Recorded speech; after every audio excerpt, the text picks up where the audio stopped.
Welcome to the Marc Steiner Show here on the Real News. I'm Marc Steiner. Good to have you with us. And this is another episode of Not in Our Name as we continue to look at what's happening in Israel-Palestine and the devastation taking place in Gaza and what we do about it. And the person I'm talking to today is somebody I've known for a while, I've interviewed before. Rabbi Arik Ascherman first came on my radio program in public radio in April 5th, 2002. And we've been in touch ever since. He is an American Israeli, a Reform rabbi who puts his life on the line to defend Palestinian rights, to end the occupation, to stop settlers from destroying people's homes and villages and taking their sheep. He has been executive director of the Israeli Human Rights Association called Torat Seget Torah of Justice for 29 years. He served as co-director and executive director and director of special projects and president and senior rabbi for Rabbis for Human Rights. He's been beaten, arrested, threatened with death for defending Palestinian farmers, for working to find a way for Israelis and Palestinians, for Christians, Jews, and Muslims to live in the Holy Land together and share that space. He's back here in the United States to raise funds for his work and the work going on in Israel-Palestine and to talk about the reality of what's going on there now in a Gazan war where 45,000 Palestinians have been killed, along with over 1,700 Israelis. He joins us in studio now. And Arik, welcome back. Good to see you. Okay, thank you. Thank you for having me again.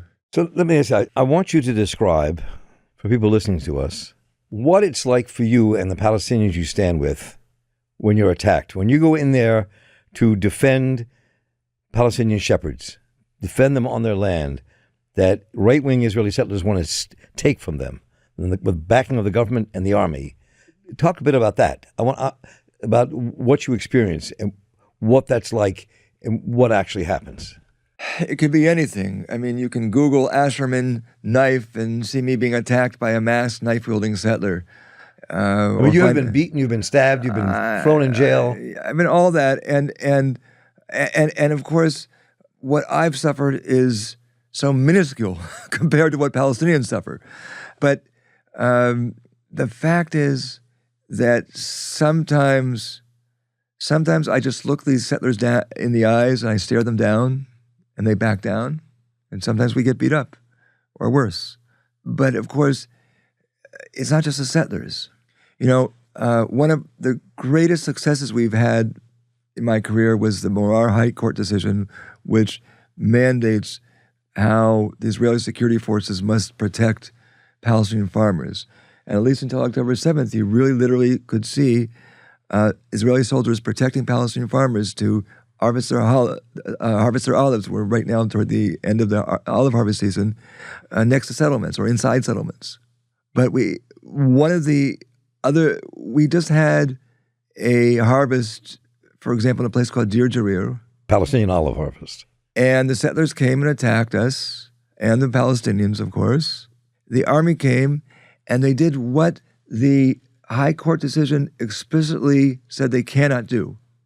It says explicitly, the Israeli High Court, and the Israeli High Court is often the flak jacket for the occupation, but sometimes they do the right thing. They said, if Israelis attack Palestinians, the army must not close the area with an order and throw everybody out to protect the Palestinians. You must do everything possible, all the means at your disposal to let the Palestinians continue the harvest, unless there really and truly is no other way of preventing bloodshed, which is, on that day certainly was not the case, but that's what they did. They issued an order, and I explained to the officer on the ground what he was doing was illegal. Of course, it wasn't his decision either. It was made by the brigade commander. And then I spoke with the legal advisor for the occupied territories, or one of his officers, and once he agreed that he would start looking into this, I asked all of our human rights defenders that were there accompanying the Palestinian for the harvest. I said, we will move out of this area for now, even though this was an illegal order. And I'm on tape saying, and the soldiers and the police are not our enemies. But I soon realized, if I hadn't realized it previously, that if I don't see them as our enemies, they see us, and me in particular, as their enemies. Right. So we go outside, and then after an hour of waiting, they arrest me and two others for having not taken too much time to leave the closed area. And then I what I often do, the point is to give us a ban, to give us a 15, because they want us out of the picture, just as, you know, we've got a high court case coming up in another week for one of the most violently expelled separating communities, Wadi Asik, where literally at gunpoint they were said, "You're out of here in an hour or you die." And again, I was in jail because I was accused of having 2 days earlier in Wadi Asik attacking soldiers. But I refuse to agree to the ban, and then you spend a night in jail, you go before a judge. And in the past, the judges would cancel these requirements. No longer. And the words that came out of the mouths of the police officer that was there to defend the police decision were anarchists. I don't even think they know what anarchists are. We are provocateurs. To work for justice, for work for decency, for work for Jewish values as I see it, for basic human rights, is a provocation in their eyes. A couple days later, same thing. We're with a farmer who I've worked with for 20 years, and after trying to go through all the rules and regulations to be able to get to his, we just went to his trees, and you hear the soldiers walk in, the provocateurs are here. And again, I sometimes, I have some reticence to talk about what happens to us when it's so minuscule, as I said, compared to what happens to Palestinians. But it's indicative. It's an indicative of what's happening to our society, that anybody today who tries in any way to stand for Palestinian human rights is a traitor, a fifth column, as I've been called, and a provocateur. And even though you could be killed in the process of defending Palestinian rights in Palestine at this moment, they, if they wanted to, could just throw you in jail for 20 years if they wanted to. And you are in many ways isolated inside of Israel. The group of Israelis, as a friend of mine said, who now lives in Vietnam, is Israeli. We're all gone.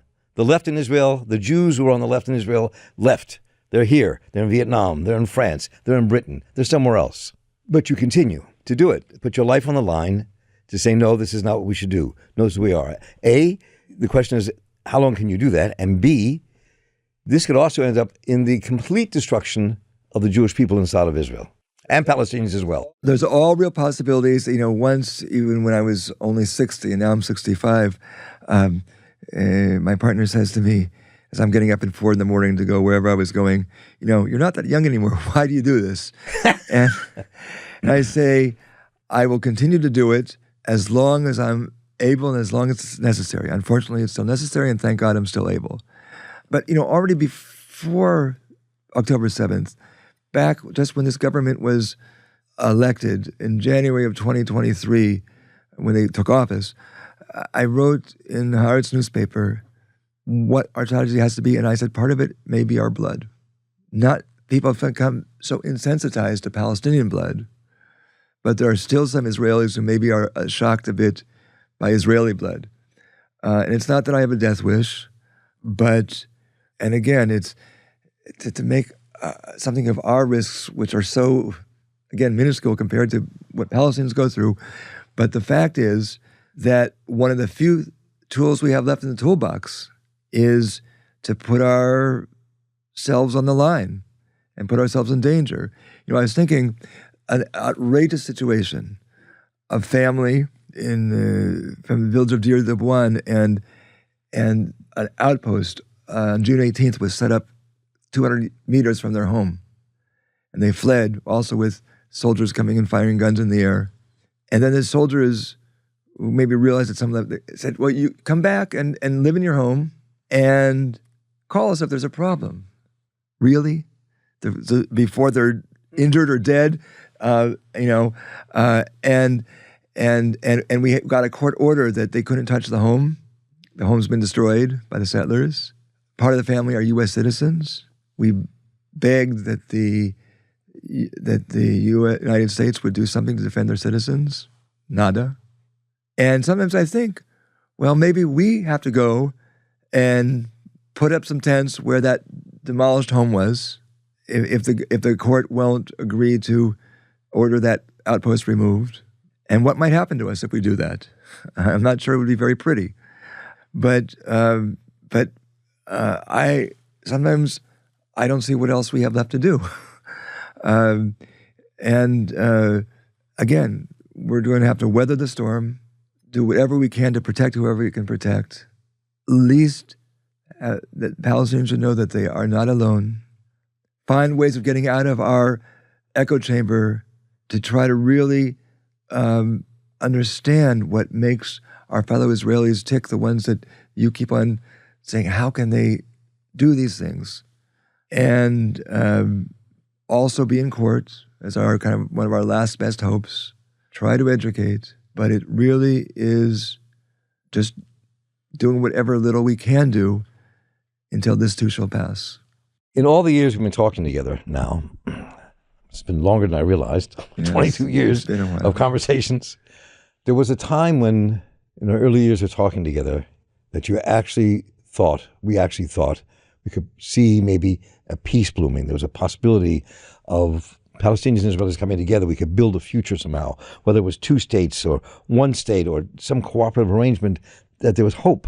But it seems to have gone in the other direction. I mean, give us your analysis. All these years, have you been fighting for this? Where do you think we are and why we're here? I think you're absolutely right. I think for so many years, there was some kind of feeling that we were moving in the right direction, and that's gone. Certainly, since our current government was elected, certainly after October 7th, certainly with the election results here. But, just before leaving home in Jerusalem, last Shabbat that I was in synagogue, and we had a Devar Torah, a sermon, and then breakout groups talking about how we deal with the trauma of the situation that we're in. And everybody, no matter what your political beliefs, is traumatized. There's no way of overestimating the depth of the fear, anger, fury, trauma that Israelis are feeling after October 7th, which is one of the reasons that Israelis are just so incapable right now, for the most part, of having any empathy for what we've been doing to Palestinians. But the theme was particularly ivida'ut, uncertainty, and the trauma caused by uncertainty. And in the breakout groups, I said, I embrace uncertainty right now, because if I think of what is certain, it's awful, it's terrible.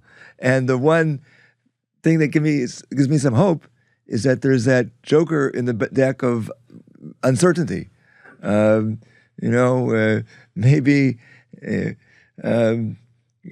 Trump's unpredictability, all these things. What the late Rabbi Michael Lerner spoke about, the God of the Exodus as the God that makes possible what seems impossible. And but you are absolutely right that that hopefulness, and people used to laugh at me for being one of the last optimists standing. And I don't like to say it about myself. I'm still an optimist in the long run as a person of faith, but in the short term, I'm not. I'm not really optimistic right now. And I think right now we are heading into darkness. We've just started the Jewish month of Kislev, at the end of which we will celebrate Hanukkah. We need that Hanukkah light. We need that Hanukkah miracle, but we're also taught in the Jewish tradition, lo somchim al nes, you don't count on miracles. And when we look honestly at our situation, whether we talk about our government in Israel, the fact that for so many Israelis that maybe in the past had some kind of sympathy for Palestinian human rights, today West Bank Palestinians are like Japanese Americans after Pearl Harbor. Nobody is standing with them.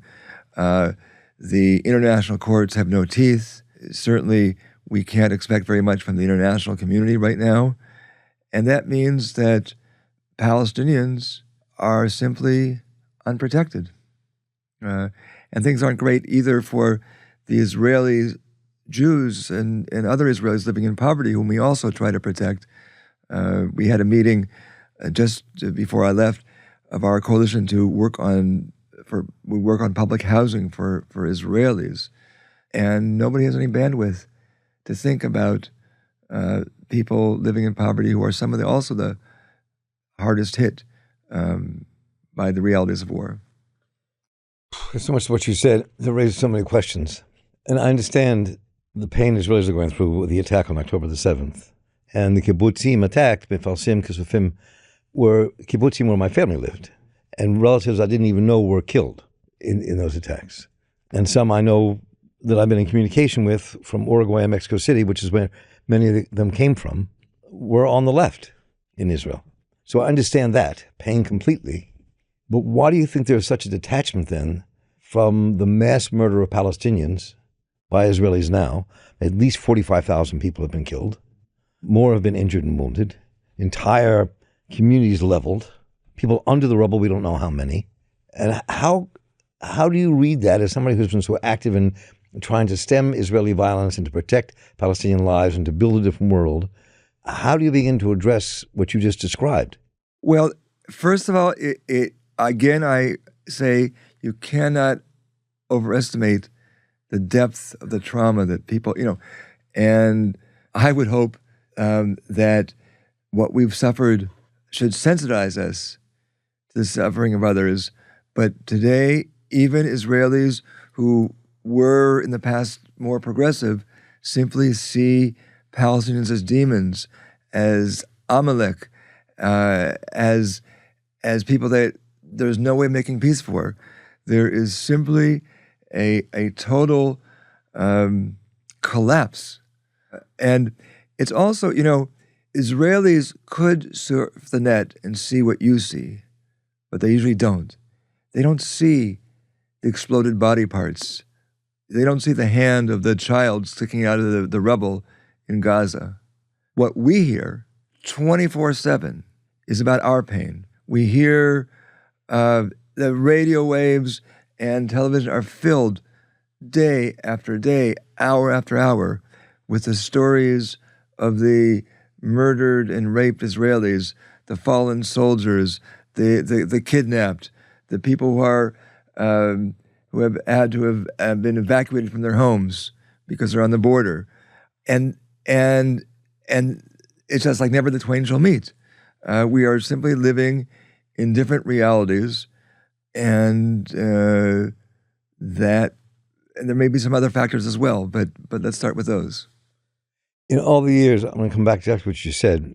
Let me start here that in all the years that I've been covering this with some intensity, since 1993, and all the years that I've been involved in Israel and in Palestinian affairs, which has been since 1968, and before that, when I was younger, I've never experienced a darker time that I can remember in my life. I understand the pain of what people occurred on October the 7th. There's no, in my mind, you can't question that. As I just said, it was part of my family was gone in that attack. At the same time, one of my closest friends here in Baltimore was Palestinian. His nephew was shot and killed by rampaging settlers in Ramallah. 14 years old, doing nothing, maybe threw a stone.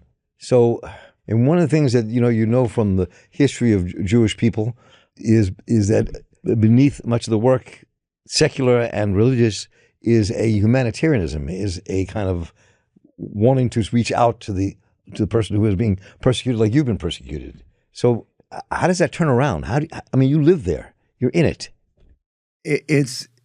Well, First of all, as you alluded to, and I think we've spoken about in the past, Israelis or Jews are arguably strong candidates for the dubious title of most oppressed people in human history. And that leaves scars on our souls. Again, I would hope, when I speak with Palestinians, or when I speak with anybody, I think about the fact that we, who for centuries so much wish that somebody was standing with us, was in some form of solidarity when the knock came on our doors in the middle of the night, or our doors were burst open in the middle of the night. And when I'm speaking with Palestinians, we're given the dire situation and the very limited ability that we have right now to do much, other than batten down the hatches, ad sheyavor zam, until there will be better times to protect, to preserve whatever we can in any ways that we can. I say to people, I can't promise much except for that you won't be alone. You will not be alone. But for you and I and so many others, for whom the lesson of Jewish history is that never again means never again for anybody. And, I remember back when I was a undergraduate and the issue was apartheid in South Africa, and bringing my rabbi to speak at one of the rallies, the late Ben Zion Gold, Zichron Livracha, and he said, when I left the gates of Auschwitz and left my family in the ashes, I made two promises to myself. One, to dedicate my life to the well-being of the Jewish people, and that's why I'm a rabbi today, and that this should never happen again to anybody, and that's why I'm here at this rally today. And that just seems so obvious to you and I, but for many people, they go the opposite direction.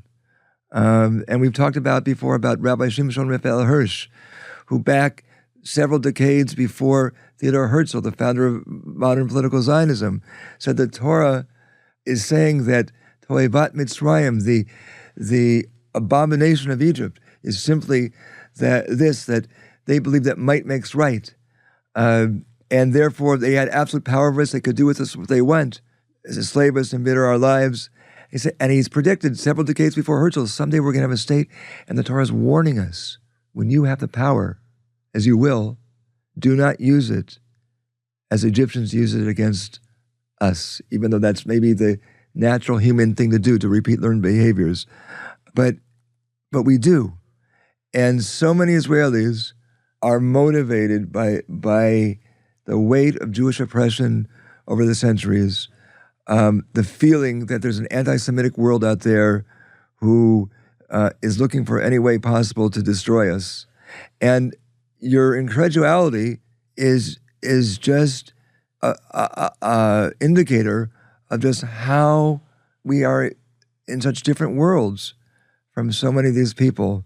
But I think whether it's the same way that so many of us maybe are incredulous about what motivated people to vote for Donald Trump.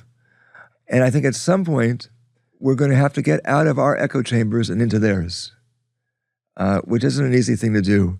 And Sam, I really listen to what some of these people are saying, but I can't. I know I'm repeating myself, but it's the reality. So look, you spend your time in Israel, Palestine, defending Palestinian farmers and Palestinians, standing between them and settlers and them and the army, who want to evict them from their lands, push their sheep and them off their lands, and you're sitting with part of the minority now, a small minority of Israelis, who are saying, "Not in our name. This can't be. Shouldn't be allowed to happen." And I never felt marginalized for all the over 29 years I've been doing this, and now I feel so marginalized. We are such a small group. Yeah. So I want to talk about where you think the future, what the future holds. When Rabbi Arik was on our program here the other week, a Palestinian woman in Gaza who lost her family, her home destroyed, blown up, people under the rubble, people she loves. I mean, what do Israelis think if they're going to go in and destroy people's lives like this? That's the end of it? Is this going to give up and go away? I mean, if people talk about the pain of October 7th or the pain of the Holocaust, which is painful. I mean, I grew up with people with numbers on their arms in my home. I know what it is. I know what anti-Semitism is. I know how deep it runs. But if we think that destroying Palestinian lives is somehow going to bring us peace, is going to create something, we're destroying an entire world. That's the ultimate tragedy. Because even if you don't give a fig about Palestinian human rights, even if you don't see them as human beings, even if you can't see a foot from the Jewish people, what we are doing, in addition to the abominable injustice that we are doing to other human beings, is not going to bring us the peace and security that we deserve. Our sages taught us in Pirkei Avot, the sword comes into the world because of justice delayed and justice denied, and the improper teaching of Torah. And our sages were not in favor of the sword, but they knew, they were realists. They knew the world they were living in. And with all the caution I have to take not to justify the unjustifiable, you can't justify what was done. As someone who's fought all my working career against the occupation, you can't justify in the name of the evils of the occupation what was done on October 7th. But if you really want to understand it, injustice brings about the sword. There are hardcore Hamas leadership that even if we were to have a just peace tomorrow, they would still be dedicated to destroying Israel. But what drives the masses into their arms is what we're doing to Palestinians. And even if we were to entirely destroy Hamas tomorrow, there'll be something more, because you can't kill the desire of a people. There's been a few cases in human history where brute force has quashed entirely resistance, but generally that's not what happens. And it's like there's another image in the Talmud, in Ta'anit, of someone who has become ritually impure because they've touched a dead lizard, and they go into the ritual bath, the mikvah, to purify themselves. But they can't purify themselves because they're still holding on to the lizard. And the reality is, which sadly, again, even if you don't care about other human beings other than Jews, as long as we're holding on to the lizard of the occupation, as long as we are oppressing Palestinians, as long as we are taking their land and acting with violence and uprooting their trees and everything else, we're not going to have, as Israelis, any kind of peace and security. When I talked before about the moral imperative that I feel, not to leave people alone, to at least stand with them and probably stand maybe between people and the people that are coming to burst down their door. Frankly, there's also some self-interest there as well, because it's just what you said. What do we think? Let's say that someday this will end. As King Solomon's ring, the round ring that said, "This too shall pass." When we come out of that ark and see all the destruction surrounding us, but now we're ready to make peace, will Palestinians who have seen all their loved ones wiped out, will they have any interest in making peace with us? So let me, in the time we have here, do you see a difference between the Ben Gvirs and Hamas? Sometimes I think they all get together at night to plan how to just make the rest of our lives miserable, with the sick idea that they benefit from ongoing conflict and bloodshed. And of course it is, people reminded me that when the mayor, the racist mayor, Rabbi Mayor Kahane, who was the one person whose party was ever banned from the Knesset because of racism, when he would walk into the Knesset to speak, everybody would leave, including the Likud, including the other right-wing politicians. The right wing, right.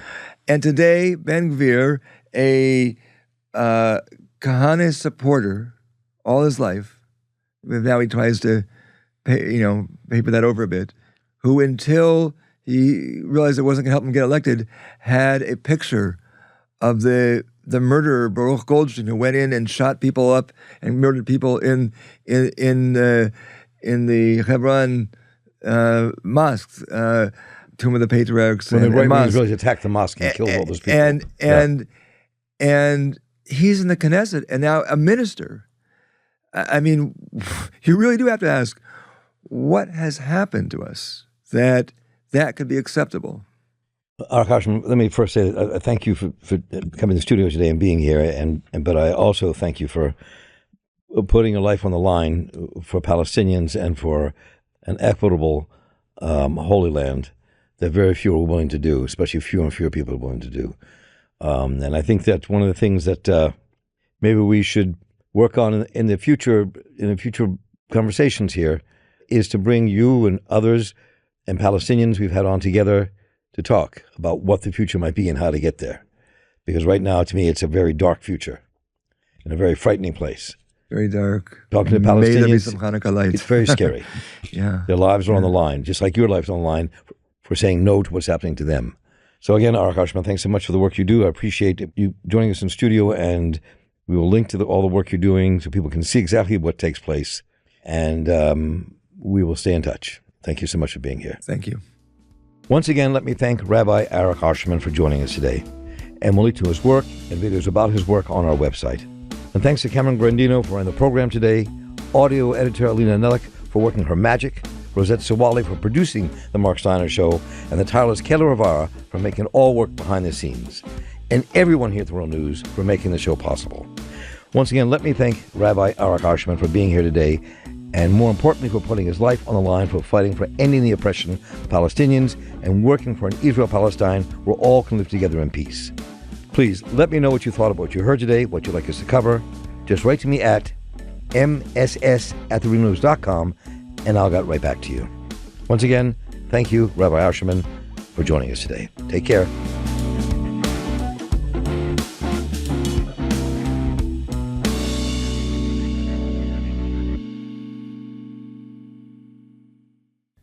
Thank you so much for watching The Real News Network, where we lift up the voices, stories, and struggles that you care about most.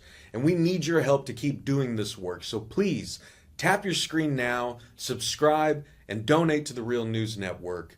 Solidarity forever.